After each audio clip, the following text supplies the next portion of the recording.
few hours before my birthday, and I'm asking my dad, for what feels like the millionth time, to come to my birthday party.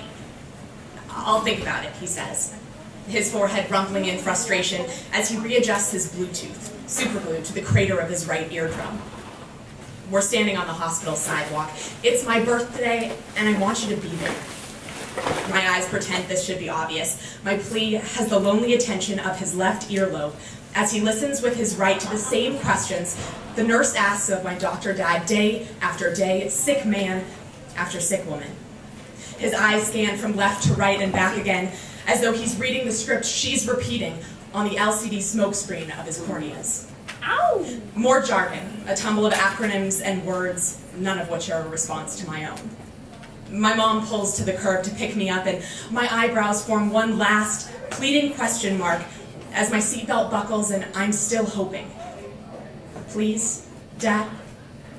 My cheeks are warm with the moisture of not-cried tears. He slams his lips against my forehead in parting, as though the gesture was written into the script that the nurse is reciting, as though the cue called for it to be cold and flustered.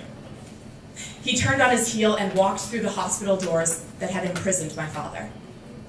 Flash forward 120 minutes. I'm wearing the cotton candy-colored dress my mom picked out for me, perched on a kitchen chair, ready to blow out 13 yellow candles. Then, a spiral of unexpected gaseous ice rushes from high pressure to low as the door opens and the spiral blows out my 13 candles. I turn around and there he is. My father, lips blue with the cold, an expression pained by the sight of his daughter on the 13th anniversary of her birth, celebrating in his absence. He looks at my cheeks, pink from years of tears pooling in their rosy apples, and rushes over, wrapping his cold arm around my warm shoulders, and tells me to make a wish.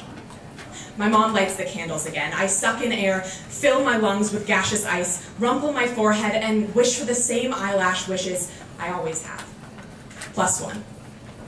Then his phone rings, and I hear the nurse's script this time, and he shuffles out the door in the space of a moment. The woman in room 6A on Unit 7 lost consciousness, and the oxygen is no longer flowing to her brain, and she'll be dead in an instant. And my dad instantly knows that the oxygen stopped pumping only because he wasn't there. Because he chose for a moment to have a daughter, instead of an on-call pager and a nurse and a script and a sterile white lab coat. He chose in that moment to wrap his cold arm around his daughter's warm shoulders and to rub his daughter's tear-stained cheeks and tell her to make a wish. And in the middle of that moment, in the middle of that wish, the woman in room 6A on Unit 7 stopped being able to make wishes. She died. I was still alive and now 13.